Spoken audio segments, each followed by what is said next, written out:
Everybody's okay? Say, I'm okay. All right. I'd love to take you with me as my traveling audience. Wow.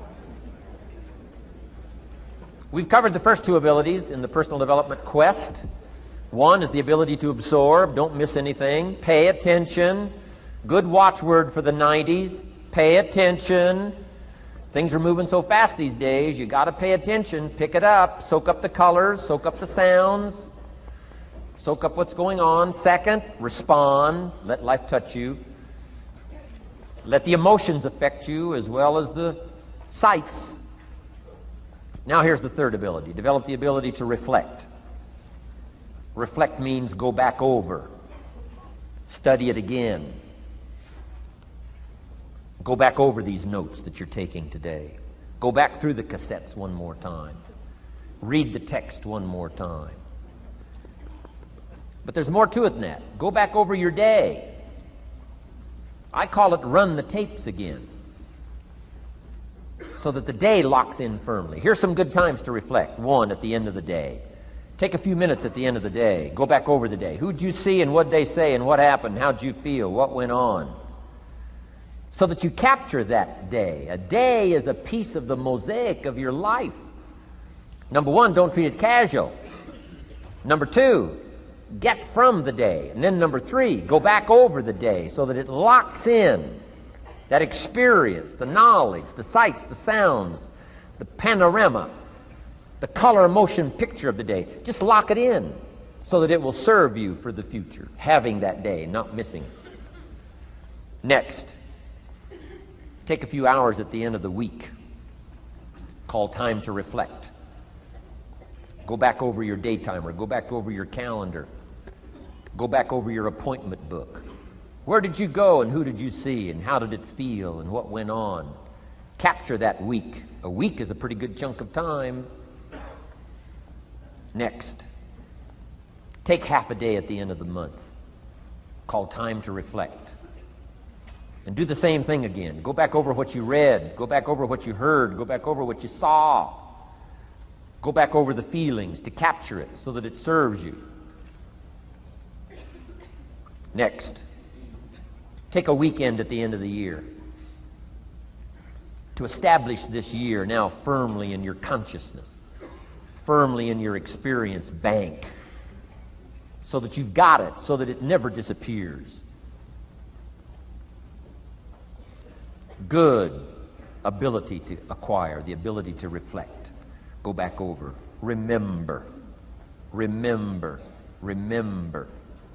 It's so valuable to be able to remember the thought, remember the idea, remember the experience, remember the occasion, remember the day, remember the weather, remember the emotion, remember the complexity, remember the highs, remember the lows. So valuable at the end of the day. Lock that day in. Lock the month in. Lock the week in. Lock the year in. Old Testament says a unique scenario unfolded according to the law, and that was they worked 9 years, and the 10th year was a sabbatical. The 10th year, work 9, take the 10th year, and not just to relax, not just to replenish, not maybe just to get physically in shape. Change of pace, we call it in the modern society, but not just for that. I'm sure that in ancient days, that sabbatical was to go over the last 9 years, what went right and what went wrong, and what worked well and what didn't work well. And how did you grow, and how did you learn, and how did you change, and what have you got now after 9 years that you didn't have at the beginning of the 9 years? See, that's so valuable, a sabbatical, some time. There's also something to be said for solitude when you reflect. Sometimes you can reflect with somebody. Husband and wife reflect on the past year, right? Parents reflect with their children on the past year. How did we do it, and how didn't we do it, and how could we improve? Colleagues can reflect with each other.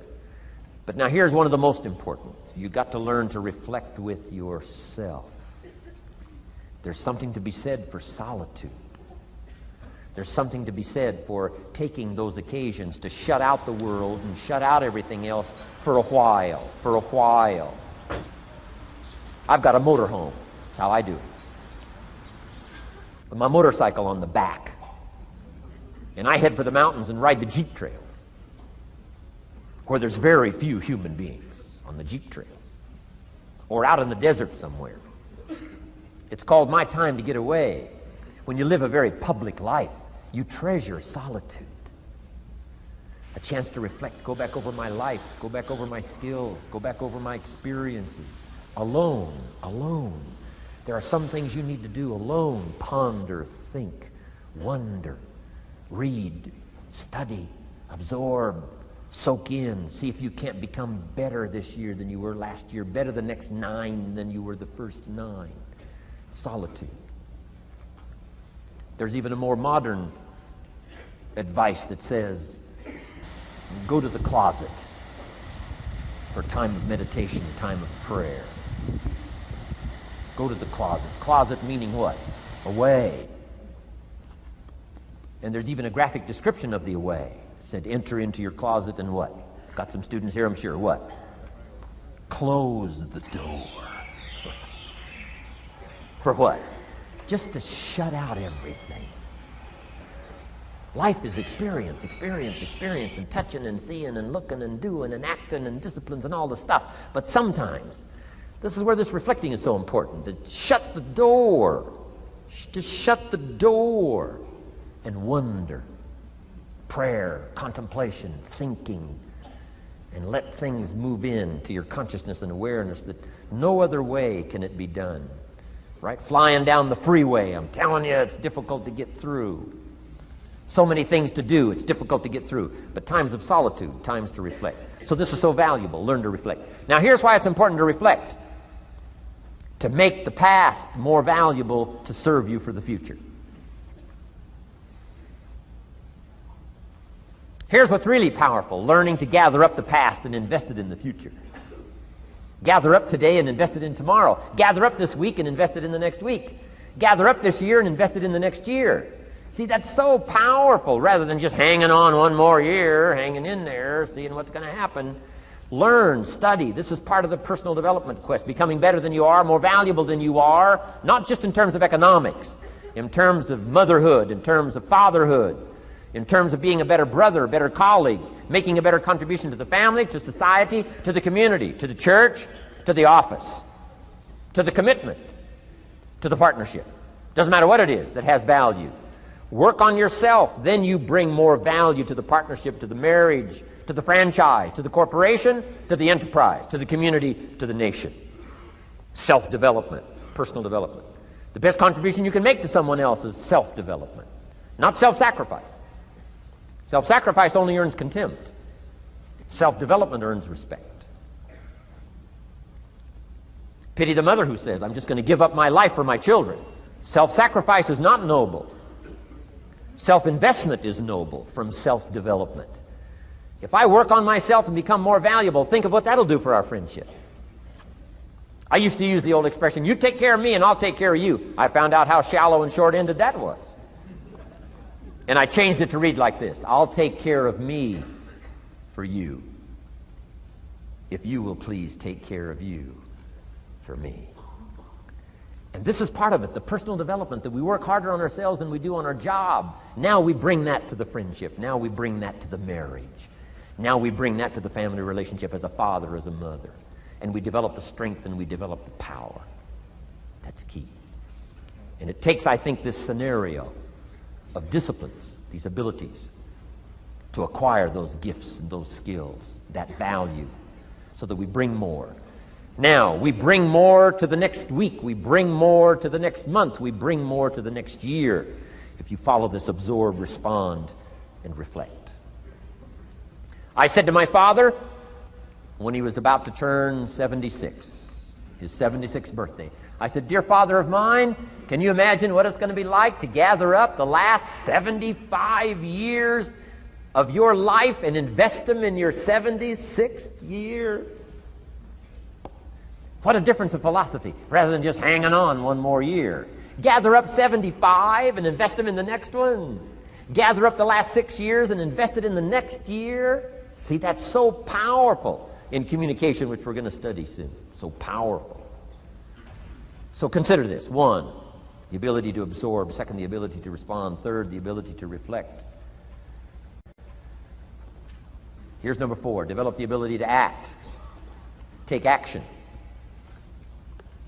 Not hasty if it isn't required, but don't lose much time. Here's the time to act. When the idea is hot and the emotion is strong. That's the time to act. You say, Mr. Rohn, I'd like to have a library like yours. See, if you feel strong about that, what you got to do is get the first book and then get the second book.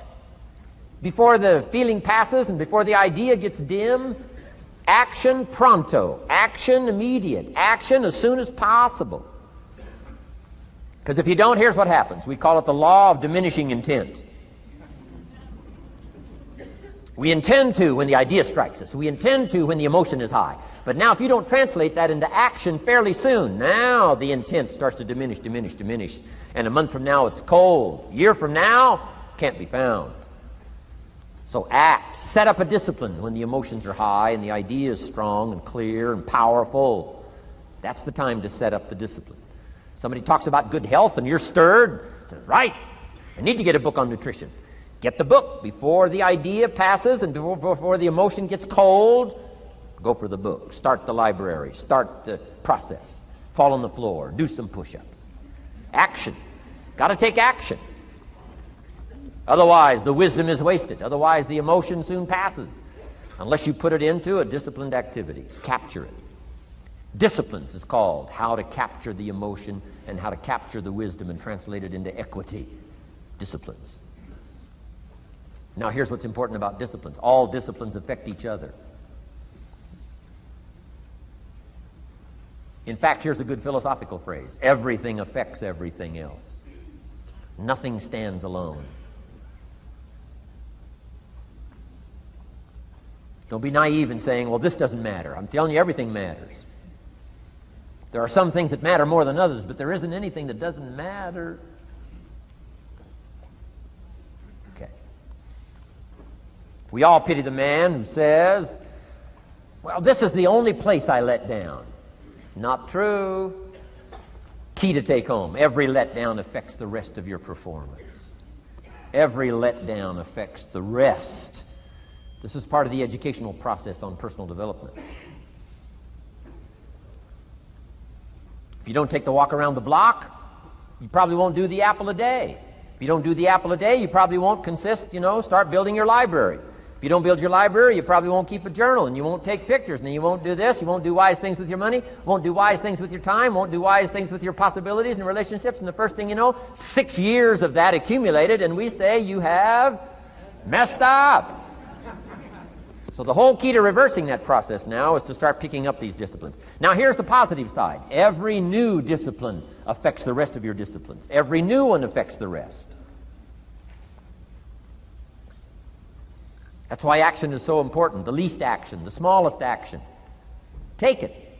Because when you start accomplishing and the value starts to return from that one action, it'll inspire you to do the next one and the next one and the next one. You start walking around the block, it'll inspire you to get an apple. Get an apple, it'll inspire you to get a book. Get a book, it'll inspire you to get a journal. Get a journal, it'll inspire you to grow, develop some skills. All disciplines affect each other. Every lack affects the rest. Every new affects the rest. The key is to diminish the lack and set up the new. And you've started a whole new life process. Key. Also, one more thought on discipline. Here's the greatest value of discipline. Self-worth. Self-esteem. People are teaching self-esteem these days, but they don't connect it to disciplines. The least lack of discipline, and it starts to erode our psyche. One of the greatest temptations is to just ease up a little bit. Right? The slightest lack of doing your best starts to erode the psyche. Instead of doing your best, doing just a little less than your best. Sure enough. You say, well, it's just going to affect my sales. No, it's going to affect your consciousness. It's going to affect your philosophy. Now you've begun in the slightest way to affect your own philosophy. Here's the problem with the least neglect. Neglect starts as an infection.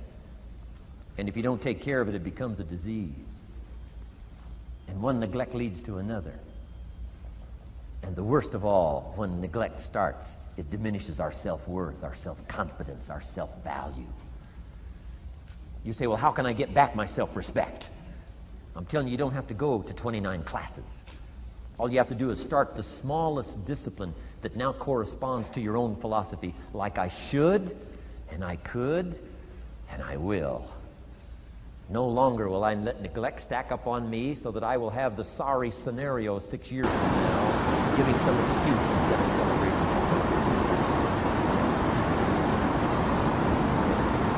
Let's get kids involved in the least of disciplines. One more, and then one more, and then another one, and then another one, and then some more. And the first thing you know, you're starting to weave the tapestry of a disciplined life into which you can pour more wisdom and more attitude and more strong feeling, more faith and more courage. Now you've got something, a vessel in which to put it, and now the equities start to flow. And the early return, I'm telling you, if you'll start this process, the early return will have you so excited, you'll commit yourself to this strategy for the rest of your life. You'll never go back to the old ways. Join a new crowd, join a new group.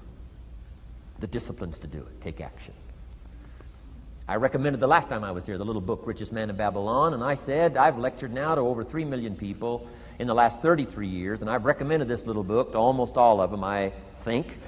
Guess how many have actually gone and got this little book? Answer, very few. My best guess is 10%.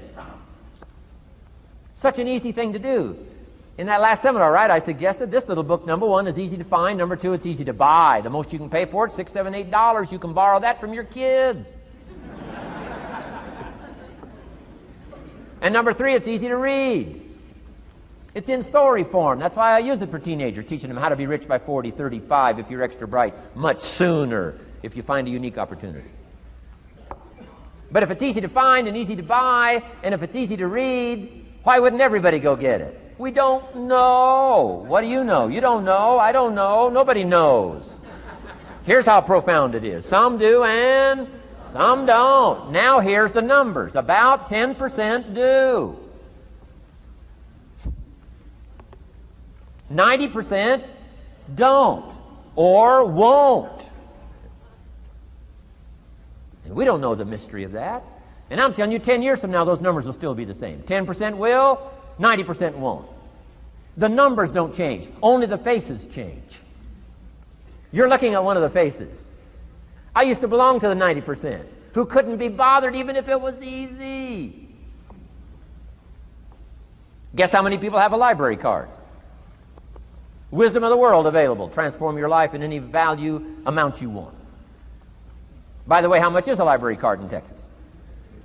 Free. Here's what free is. Easy. I mean, it can't be any easier than free. Somebody says, well, would you bring it by? Well, no. At least you got to go get it. No.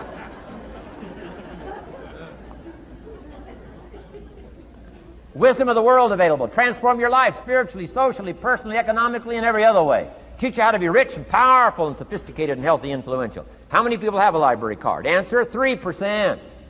95, 97% couldn't be bothered. Guy specializes in happy hour, but he doesn't have a card.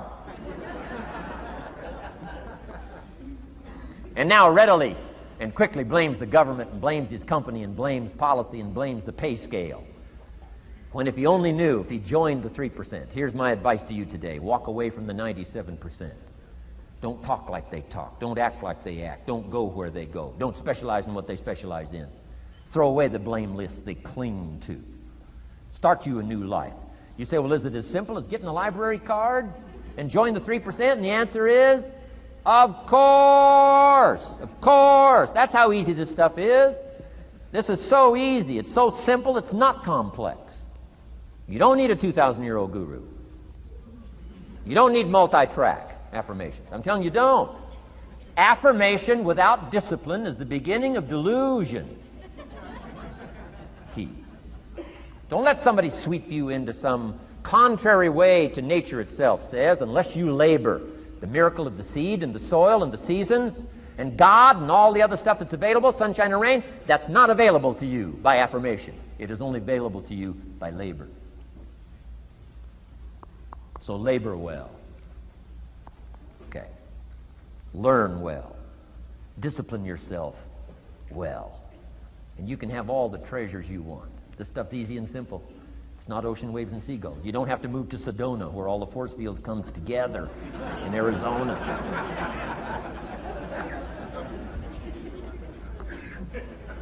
Let's teach our kids the simple ways to transform their health, number 1.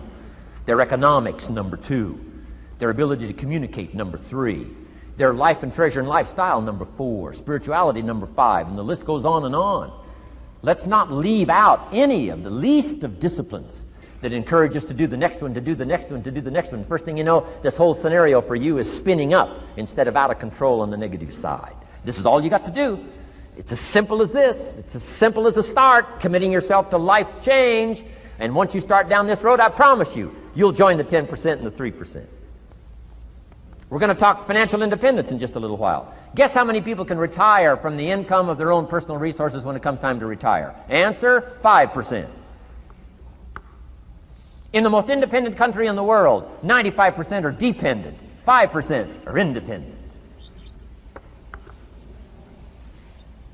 Take charge of your own retirement. I'm telling you, if you take charge of your own retirement through personal development and all these skills we've taught today, plus what's coming up, financial independence, I'm telling you, take charge of your own retirement, you can multiply it at least by 5, maybe by 10, maybe by 20, maybe by 100. Let the government take care of it, some company take care of it, you got to divide by 5. Take charge of your own life, take charge of your own day, take charge of your own conversation, take charge of your own family, take charge of your own possibilities. And learn these skills, develop this kind of strategy, and I'm telling you, life will open up for you. Join the 3%. Join the 10%. Join the 5%. Walk away from the 95%. In our Leadership Weekend we teach, find out what poor people read and don't read it.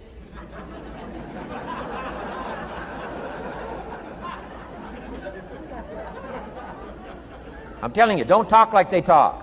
Lend a helping hand, but don't fall into their poor philosophical scenario. Don't blame what they blame. Don't use the excuses they use. It's called the language of the poor. Switch gears, switch language, switch ideas, switch strategy. Start with the simplest of disciplines. And don't bemean any of these disciplines. The smallest of disciplines starts the process of life change. And if you'll invest in this thing called discipline, you can have whatever you wish. It's called the beginning of a miracle. Now here's the last clue on discipline. Do the best you can. We covered earlier, but here's a good scenario for the do the best you can. I've got a good question for you. Is the best you can do all you can do? And the answer is no. Strangely enough. If we all fell on the floor right now and did as many push-ups as we possibly could, and let's say for some reason you haven't been into push-ups lately, I can't imagine why, but let's say the best you can do is 5. And you look up at the rest of us and say, hey, 5 is the best I can do. We can tell by the look on your face that's probably true. 5 is the best you can do. Now, is 5 all you can do? The answer is no. If you rest a little, you can do 5 more. Wow. And if you rest a little, you can do 5 more. And if you rest a little, you can do 15 more. How did we get from 5 to 15? It's a miracle.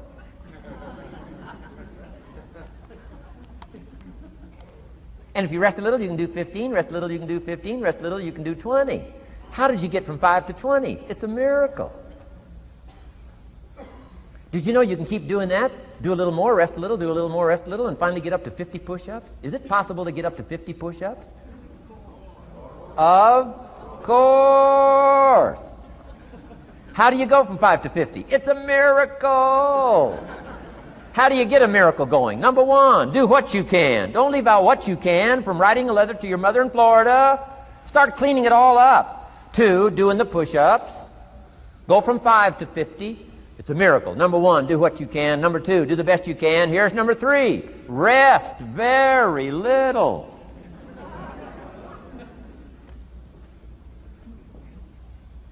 Don't rest too long. Why? The weeds take the garden. Kids have got that figured out. You can't rest too long. Here's the clue. Make rest a necessity, not an objective. The objective of life is not to rest. The objective of life is to act. Think of more disciplines. Think of more ways and means in which to use your own wisdom and your own philosophy and use your own attitude, your own faith, your own courage, your own commitment, your own desires, your own excitement. Invest it in discipline so that it's not wasted. The smallest of discipline. Thereby transform your life. Join the 5%, join the 10%, join the 3%. Guess when I went and got this little book, Richest Man in Babylon? The same day I heard about it. I went and got it. Somebody says, well, Mr. Rohn, does that make you different than most other people? And the answer is yes. Somebody says, well, why is that? We don't know. We don't know. What do you know? You don't know. I don't know. None of us knows. Some do and some don't. The numbers don't change. Only the faces change. From those who get in on a seminar like this, listen to a dynamic sermon, read a book, listen to some cassettes, take seriously the next conversation of a friend who wants to level with you, and do something about it. And you can walk away from the 97%, not live there anymore. Because if you don't, the next 6 years of your life will be like the last 6. Mr. Shove said to me, Mr. Rohn, 6 years now you've been working. I'm telling you, the next 6 years of your life is going to be like the last 6, unless you take advantage and start making these personal changes. I made the changes, totally revolutionized my life. So take a look at the next 5 years of your life. It's going to be like the last 5, unless you change. And if you will change, everything will change. Join the 5%. 10 years from now, the numbers are going to be the same. But I'm telling you, some faces in this audience can change and start showing up in the 3% crowd, in the 5% crowd, in the 10% crowd, and thereby dynamically affect your life and your future.